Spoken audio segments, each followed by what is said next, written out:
Good evening, everyone in Pointe-Claire, or good morning or good afternoon, whenever you're going to be watching this. This is going to be an interview with Keith Kelly. Keith Kelly is the third generation of his family to have lived in Pointe-Claire. Keith Kelly was born in 1940, so that means his family's been here for quite a while. His grandfather originally bought in the village, making him probably one of a very small number of Anglophone families to live in the village in the early 20th century.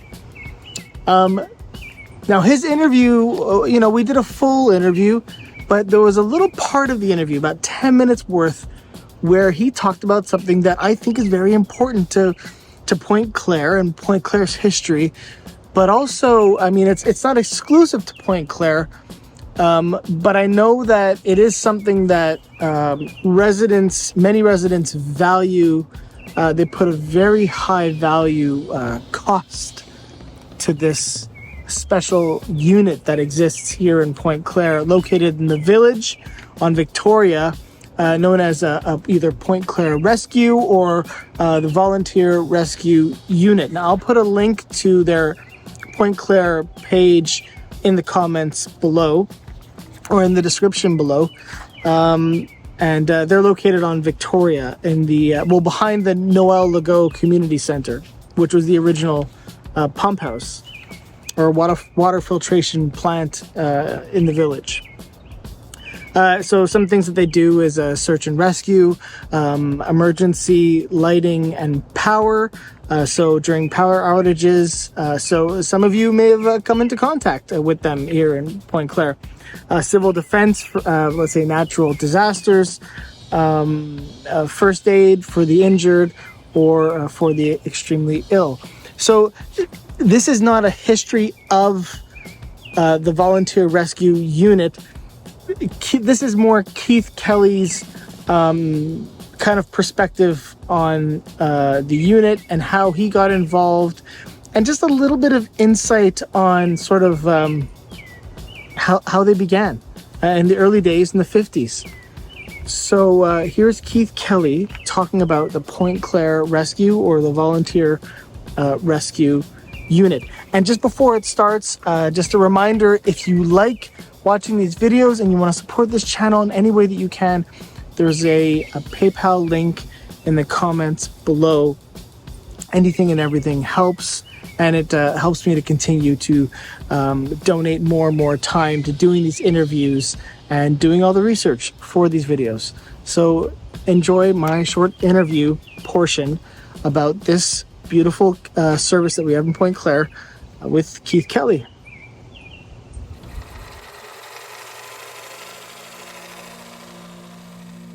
The Pointe-Claire Volunteer Rescue Unit. Yeah. Well, tell me about this. How did you get started in Well, it basically was a group of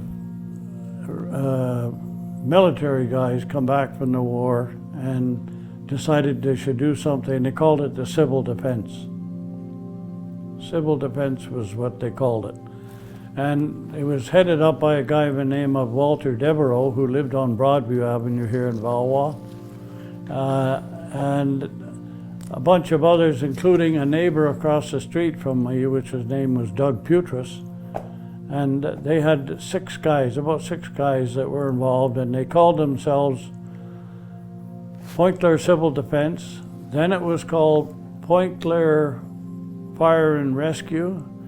And then the fire department guys didn't like us being called that, so they changed it to the Pointe-Claire Rescue. Then they ended up changing it to Pointe-Claire Volunteer Rescue, and I've now found out they now call it Pointe-Claire Rescue. They went back to rescue. Pointe-Claire Rescue. Anyway, this neighbor across the street from me, and I was 17 at the time, he asked me, he said, would you be interested in something like this? You're always active doing things and whatnot. I said, yeah. He says, well, I'll be honest with you. We're looking for somebody tall and skinny like you. We do a lot of lowering from buildings and everything. We need somebody that's a little bit lighter than some of us guys and a little bit younger. So I joined them in 1957 as a member to basically be their body. But then I got more active. At that time, we were in the basement of the current city hall. That's where we had there was a basement door down in the back, and that's where we had all our equipment and everything else. Then, for whatever reason, I don't know, we ended up getting kicked out of there, and we went to the basement of Lindsay Place High School, which was there then. And we were in there for a while. I don't know what happened there. Next thing you know, we moved down to the basement of Stewart Hall. And from there, we moved over from there to the old fire department and police department, which was right across where the big cement water pump station is there. It was still there. No, that wasn't there then. But but the fire department. Fire department was still there. That was still there. And we moved in there. We had our place for our truck and everything else. And because behind there was the Pointe-Claire Public Works. That's right. Pointe-Claire Public Works was behind there. So then, next thing you know, we got a chance to go into the old filtration plant. Now there was one garage door on the far north, and we went in and took that over, put our truck in there, tore down a bunch of the stuff. There was a wall between there and the rest of the opening. Subsequently put 2 more garage doors on. We had, in the back there was a open space, it was like a floor, but down below was a water hole where you used to have the water. We took all the sand and crap and old pipes and everything, took it all out, made ourselves a basement. And it's still there today. I was there 6 months ago just to have a look at things. But that's where we ended up. Now, the guys that I was involved with were all older than me at the time. Were they vets or? Most of them were vets. Like Walter was, Doug was, Bill Perry was, Jimmy Kriegs was. These guys were all ex-vets. So vets. They're older generation. Older generation. And so then I got involved. I was the youngest one getting involved. Okay. And the next thing you know, they started talking about maybe we should get other guys. So I convinced a couple of my friends to join. Some of them stayed for many years. Some of them stayed for many. So what was, when it first started, or the reason why it started? The reason was started, if there was an emergency in the city that needed help, we'd be there to do it, do whatever we could. And fire and police couldn't? Well, the police weren't a problem. The fire, but then again, that's the other thing. The police and fire were, if you were a policeman, you were a fireman in Pointe-Claire in the olden days. And when Montreal took over, Montreal made the firemen separate than the police. So some of the guys that were policemen went to the fire department, the others stayed as policemen. So it depended at the time what they wanted to do. So it's just that there weren't a lot of policemen and firemen around, that this was to help out? Yeah. With the overflow of... Yeah, I think it was basically overflow, but then the firemen sort of got the feeling we were trying to take over from them. Yeah, but you didn't have access to any kind of equipment? We had hardly anything in equipment. So give me an example of something in the earlier days that you would get called basically for. It was flooded basements and, things like that. When a fire would come, we would go and cover up the walls with plywood or whatever, things like that. That was basically what it was. So that was all we did. Now, the firemen were of the concern that we were taking away some of their work, and that was the problem. In fact, all these times we changed names, we changed our thing on our shirts and stuff, It cost money. I gave them back a package, and it was my job at the time to give these things out. I had a bunch of them up until about a year ago. I gave them all back to them. I said, I don't need these bloody things. They're history, but maybe somebody want them. Did the responsibilities get more and more and more as time went on? They did get more and more and more, there's no doubt about it. And actually, we ended up doing a lot of competitions. We used to go to competitions in the States. We went to Fort Lauderdale one year. We went to Arizona. We used to go weekend trips to New Jersey to practice with some of the Americans that were down there. We did a lot of that. We did well. I've got some trophies downstairs that we were second and fourth in teams in the United States You know, we did competition work. Wow. Now, Good Pointe-Claire boy. Yeah. now good point. the other thing, you know, you say, do we have equipment? When we started out, when I was first joined, we had an old Bell telephone truck. It was still green at those days, and we had our equipment on it, and that was it. That was all we had. And it was starting to fail. Now, Bill Gillette, who was the chief of police at the time, was well connected in the city. And he could see we needed new equipment, like a truck in particular. As it turned out, he went and spoke to the Stewarts that lived in the Stewart Hall, and the Molsons, where the hell they lived, I don't know where they even lived around here, but between the two of them, they agreed, Molsons agreed to give them an old truck that they had. It was a big flatbed white truck. White was the name of the truck. They gave the truck. Stewart's agreed with Port-Talence in Pointe-Claire Village to build the body for it, and we now had a brand new body on this old Molson's truck.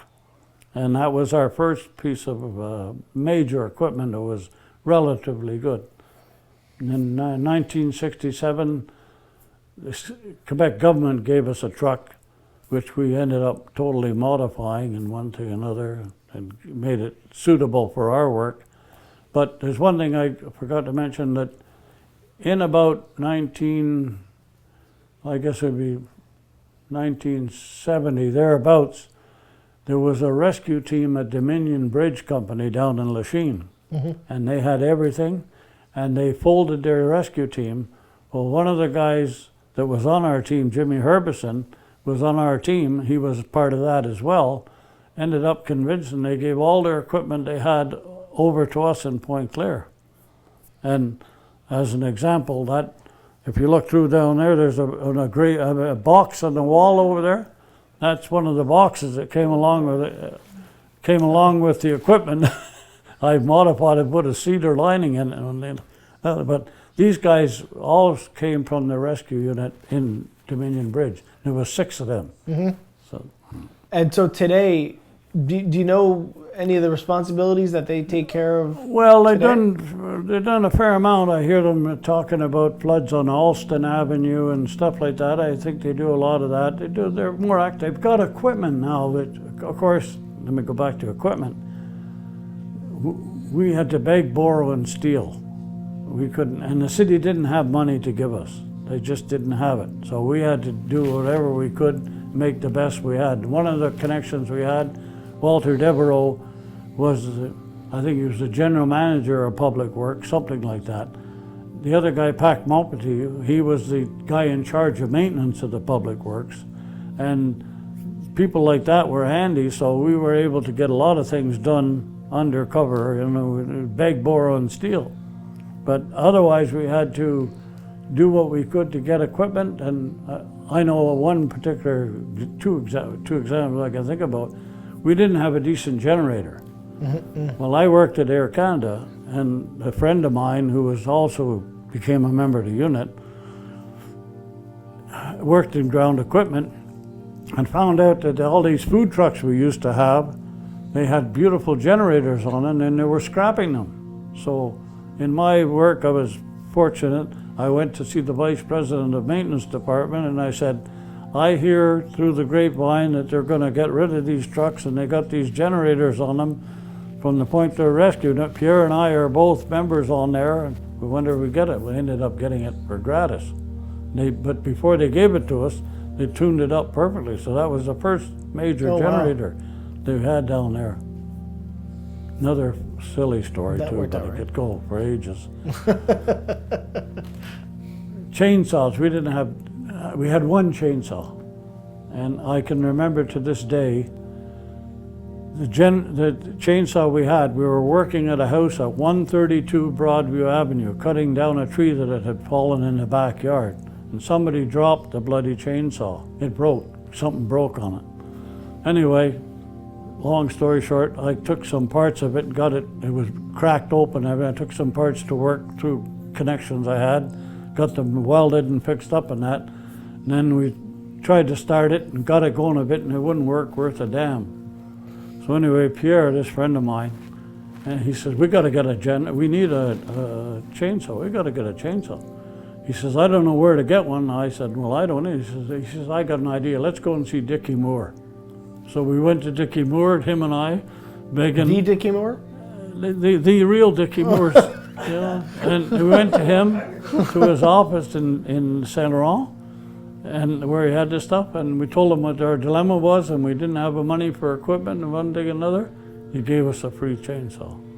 But that's the way we were getting things. Now today, I look at the equipment they got today, it's first class, first class.